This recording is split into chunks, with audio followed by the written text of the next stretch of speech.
thank everybody for being so agreeable and quality. Thank you, I appreciate that. All right, I just want to make sure, you ready? We're ready. Okay, all right. Good morning and thank you all for being here and being a part of this landmark day for the city of Roanoke. And that's my phone.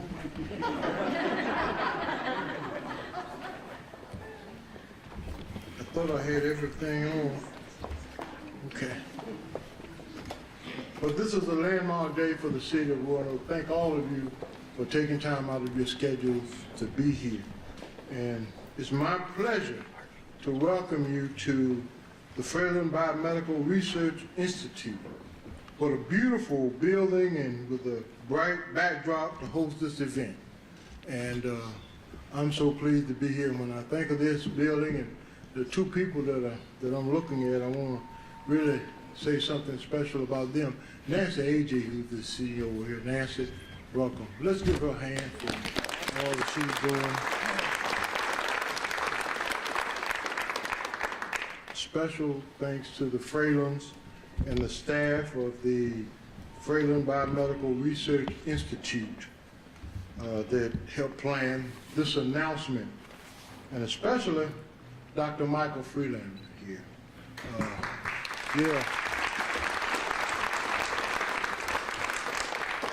And just let me say a few words about Dr. Freelander. We meet, and he's done some exceptional things in our city, as everybody has, but he has brought some top-notch researchers to this city. And I promised him that I'd try to get more community involvement than I am, but I want to thank him for bringing researchers from around the world. I remember I had a chance to speak, to welcome them to the city a few years ago. So thank you for the work you're doing, Dr. Freeland. I want to say that. And the executive director, he's the executive director here at the Fralin Biomedical Research Institute. And Dr. Warren Bickle. Dr. Bickle.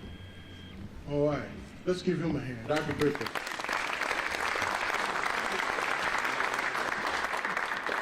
He is a Virginia Tech Career and Behavioral Health Research Professor and Director of the Addiction Recovery Research Center here at the Fralin Biomedical Center. Thank you. And lastly, on behalf of the city of Roanoke, I'd like to welcome Virginia's First Lady. Is she here? Yes, she is.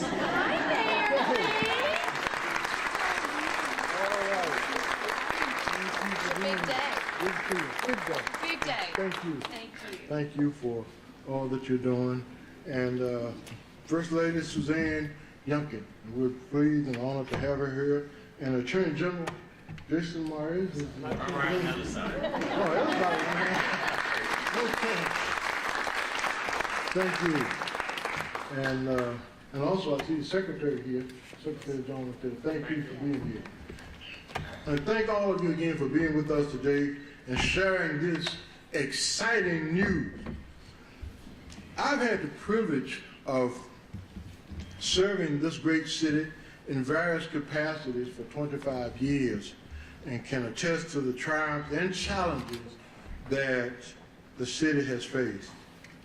And the greatest and most alarming challenge Roanoke faces today is the loss of life to fentanyl. Amen. And in 2021, the city of Roanoke represented 2.8% of fentanyl-related deaths in the Commonwealth, among just 1.2% of the population. In other words, 3 out of every 4 drug-related deaths in Roanoke involves fentanyl. That's an alarming number. And on average, 1,500 Virginians die from fentanyl overdose each year, and nearly 200 of them are teens and college-age youth. As a father of 2 and a grandfather of 3, I feel a responsibility really to ensure that Roanoke is a safe place for current and future residents, and the parents and community members I talk to every day agree to that. It's about making our community safe, and that's so important. And so we must tackle this scourge of fentanyl in our area and make our young people aware of the risk. I'm encouraged already by the work our community has begun and heartened by the commitment of those present here today to take on this challenge, to spread awareness and education on the dangers of this illicit drug, starting in Roanoke and really extending across Virginia. And that's so important. So I want to thank you all again for being here, and I want you to join me now in welcoming Christine Wright from the Bradley Free Clinic to the podium.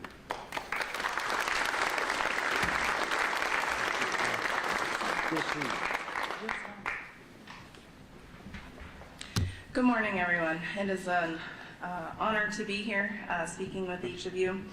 And the first thing I would like to ask everyone to do is just take a minute and think back to when you were sitting in your kindergarten classroom and your teacher asked what you wanted to be when you grow up. Think about what you raised your hand and said. I know one thing is for certain. I did not raise my hand and say when I grow up I want to be a drug addict. However, that's exactly what my reality became. A brief recap of my journey. Was born into a family with genetics of addiction. Seemed normal until I experienced families and individuals that was not their reality. My first use was at a young age in middle school, 12 or 13, beginning with marijuana, and it was all a very innocent thing. I was not set out to ruin my life or be a burden on society. In my young adulthood, I gave up using, however got no formal treatment, gave birth to my first daughter, and was prescribed oxycodone through my OBGYN. And that just tickled that itch that was lying asleep inside of me. My life progressed through there, through multiple pregnancies,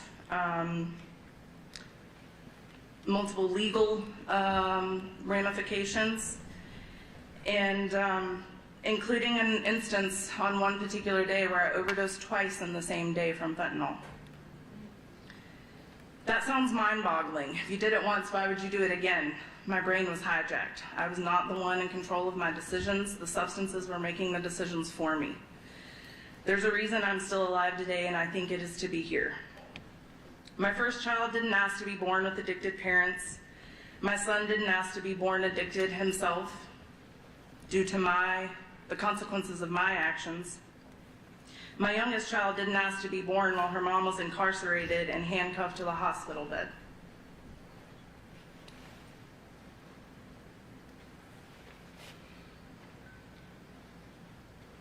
All of those horrific events led up to me finding recovery through the state drug court and the Alpha program at Western Virginia Regional Jail. Two interesting events I need to pause and note here. This morning, driving down the road, the Western Virginia Regional Jail transport van was behind me. And I laughed and kind of nodded in the rearview mirror that 7 years ago I would have been in there, but instead I was driving here today to speak with you all. Then I arrived here to see someone who played a huge role in saving my life, and that was my probation officer, Sarah.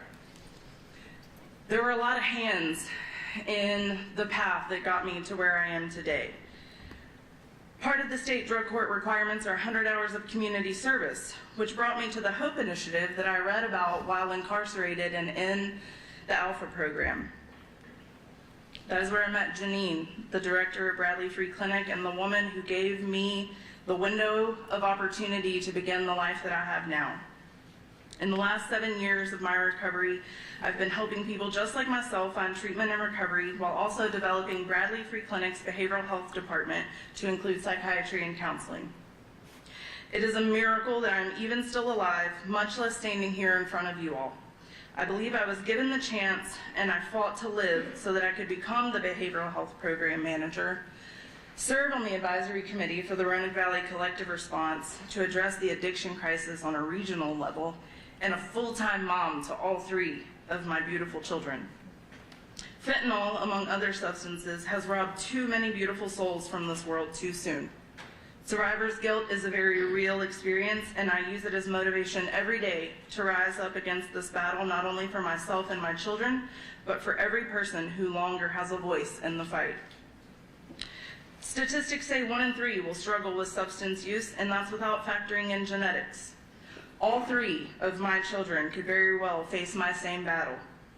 One of the most difficult tasks I had to complete during treatment was to write my own obituary and then write a letter to each of my children as if they were in active addiction and I was in recovery.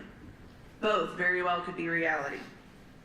Unless I stand up and do things like this, share my voice, am honest with my children and everyone else who crosses my path about my lifelong journey of healing and the nature of the disease.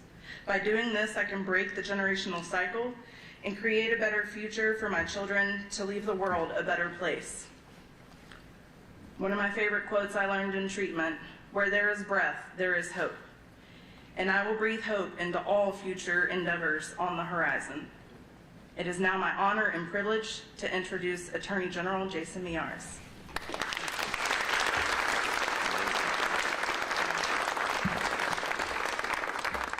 Well, it is fantastic to be where Governor Youngkin loves to refer to as the Research Triangle of Virginia, the amazing work that is done inside these 4 walls.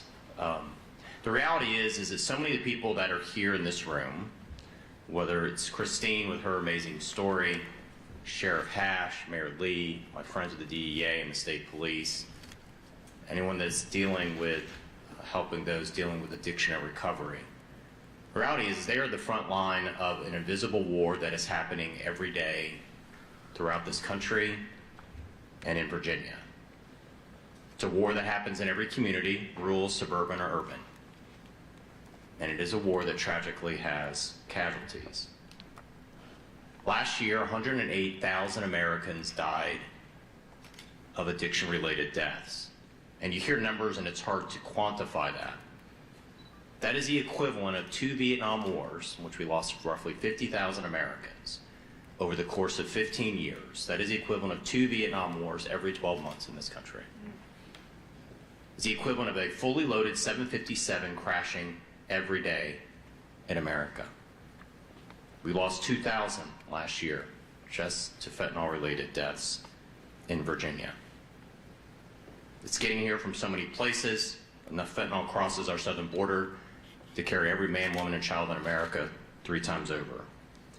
This right here is a little bag of sugar, what you would put in your coffee in the morning.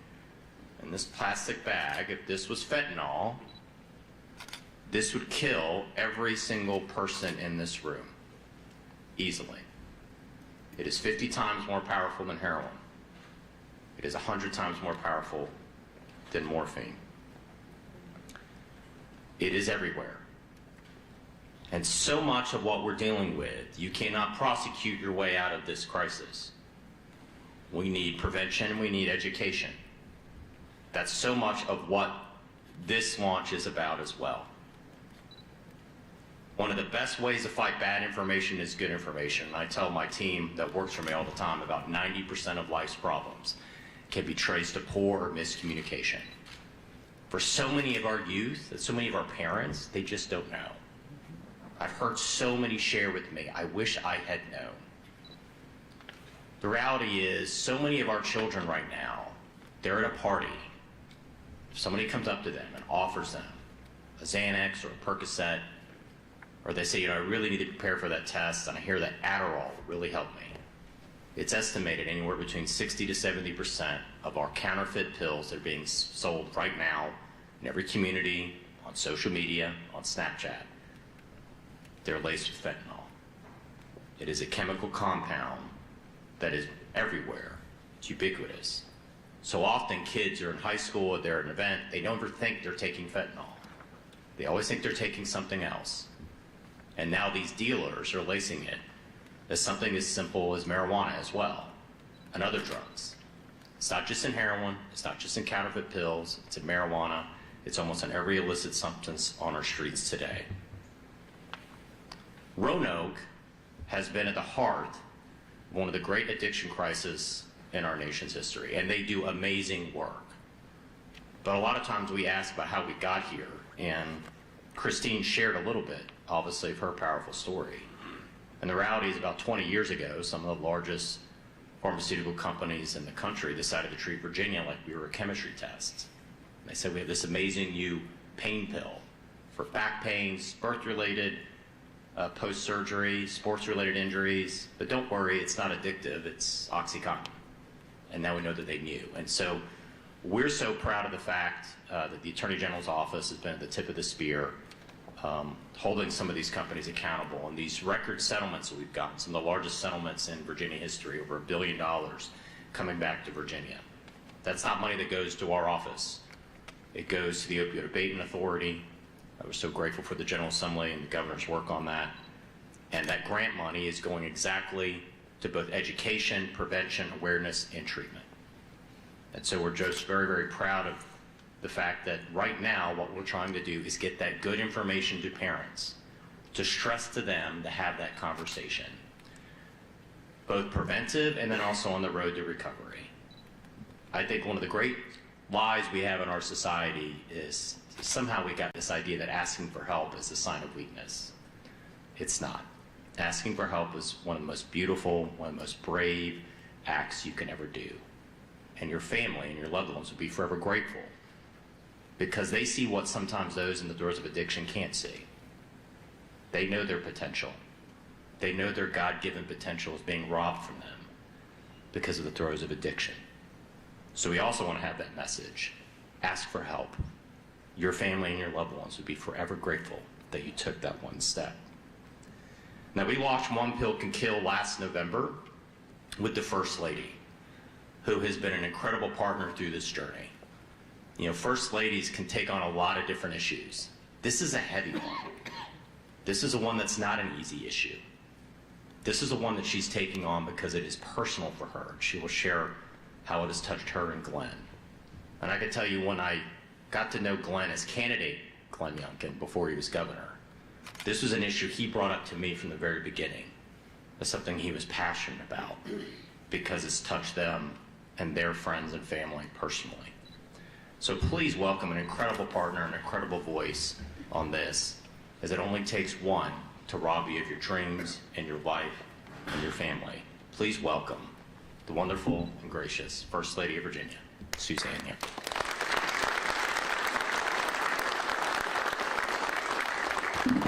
Well, hello, Roanoke. I am going to try not to cry. I am so thrilled to be here, see so many familiar faces, friends, advocates. This is such a unique collaboration of people, and I feel so humbled to be a part of it. You have heard from some amazing people already. I want to tell you a little bit why I'm here today. I'm here today because in September of 2020, Great Falls, Virginia, where we live and raised our 4 children, experienced a tragedy. That tragedy was the loss of an amazing young man. He was a star athlete. He was a fan favorite, full of life and vigor. And he took a pill that he thought was Percocet because he did not feel well and he never woke up. The toxicology report showed that he had no chance of living because of that poison. And at the time, I will readily admit that Glenn and I were not familiar with fentanyl. Shame on us. I really didn't know. We set about learning more about it. We were horrified to learn the devastation it was having And next thing I knew, I woke up with an opportunity to go out and listen to Virginians. And so I spent 2021, 22, 23, and I'm still in the process of listening and learning from each of you. And what I hear over and over again is that families and communities are being rocked by fentanyl. Fentanyl is a silent killer. It is one that most people take unknowingly. Your body has no chance to combat it. Fortunately, there is naloxone, which can reverse overdose, but that has to be administered in a certain period of time, etc. We know that someone's not always on hand for that. As you heard some of the statistics, an average of 5 Virginians are dying every single day from fentanyl. That's 5 today, 5 yesterday, 5 tomorrow, and I, for one, am not going to sit idly by and let that statistic continue. I'm a concerned mother, and more than anything, I want to make sure that we are doing what is right and good and appropriate to make sure that every single Virginian is equipped with the information that they need to talk to their families and to fight against this most dangerous drug. Now, why? Why are we in amazing Roanoke? You've heard some of the reasons. In a difficult situation, Roanoke City has the highest concentration of overdose deaths of metropolitan areas in Virginia. So when our Department of Health was considering a very aggressive boots on the ground education program and awareness program, Roanoke was in the bullseye of our concerns. I'll readily admit that. But let me tell you the other thing. Roanoke has a vast network of competent, caring individuals who have been fighting this for over a decade. This is not news to people that are in this room. Robert, the mayor, your superintendent, your sheriff, your law enforcement, your health leaders, they are all coordinated. And so what we are so excited to do is to really pour kerosene on the fire and make sure that Greater Roanoke continues to burn on this issue to change lives. Some of the things that have really gotten to me, and I know have gotten to you all, is what's happening among our youth. 42% of American youth report being distressed and saddened every single day. We are seeing the incidence of mental health crises go through the roof. We are at the nexus of a very dangerous time, I feel like, in society, where not only have we told young people that they need to medicate to make themselves feel better, and there are very responsible ways to treat attention deficit disorder, depression, anxiety, in concert with practitioners. But there are also irresponsible ways to try to subdue the pain and the sadness and confusion that many of our youth are feeling today. 1 in 10 of teens or tweens who have died from a drug overdose had no history of substance use disorder. Think about that. And what we're here today to say is that it only takes one mistake, one friend who tells you it's okay, one adult who fails to discuss with a young person the dangers, one medical practitioner who fails to educate their patients or those they're caring for on the addictive nature of opioids or the danger of taking a pill that does not come from a pharmacy. And that's what we want to talk about today. And so what are we doing?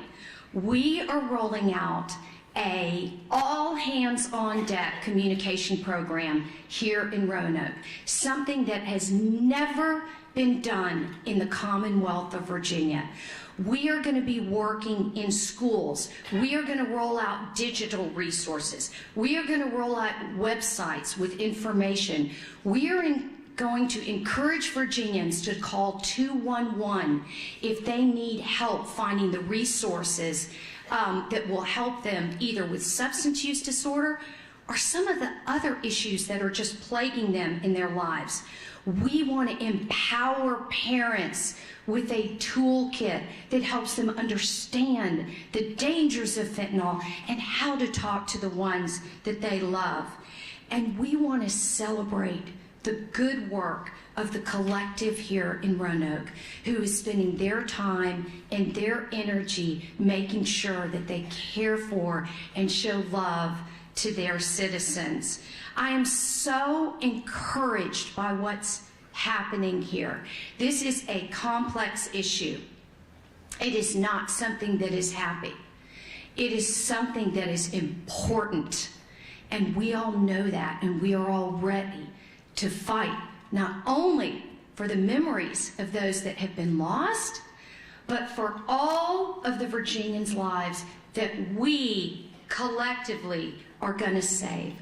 We know it's not a matter of if young people are going to be exposed to a dangerous pill or a dangerous joint. It's a matter of when. And I want to end with two thoughts. The first one is that although there are many people standing in this room who have personal loss from fentanyl, today is the 1-year anniversary of a young Virginian named Caden Foster. We had the privilege of meeting his parents recently in Richmond. Caden was 18 years old. He was a promising student and soccer player at Centerville High School. Very dynamic young man who was loved by family and friends. He was an only child with a mother, stay-at-home mother, who was dedicated to all of the exciting things that were happening in his life as a senior in high school. Right before Christmas, Caden went to a party with some friends from college, some friends that he knew in high school that were home. One of those friends introduced him to a pill. He took the first pill that he had ever taken right around Christmas time last year. And on January 30th of 2023, Caden was found dead due to fentanyl. And so in a 5 or 6 week period, Caden was first introduced and Caden was gone. And so today, on January 30th, 2024, I want to dedicate this moment in time to a young Virginian that should be here today. A young Virginian that had so much to live for. A loving, educated family. It can happen to anyone. Fentanyl does not discriminate, and we are fighting it. In an essence of hope, I also want to leave you with this. Ecclesiastes 3:11. I know many of you all know this passage. He has made everything beautiful in its time. I would argue this is our time. This is our time to cleave to one another, to use every voice that we have in this room and beyond, every resource that is being provided by the Attorney General's office, the Virginia Foundation for Healthy Youth, the Mayor's office, the Sheriff's office, the school system here, the collaborative effort that has been put together to educate our recovery networks, our judicial networks, our criminal justice networks, and our Department of Health and our health practitioners. Because this is our time, and we can go out and say, it only takes one. Don't make that mistake. We are going to grow beautiful green growth out of the ashes that fentanyl is leaving in our homes and our communities. And I can't wait to partner with each of you. And I want to thank you. Thank you for your hearts for service. And thank you for loving every single Virginian who's made in the image of God and deserves the opportunity to live and thrive. God bless you.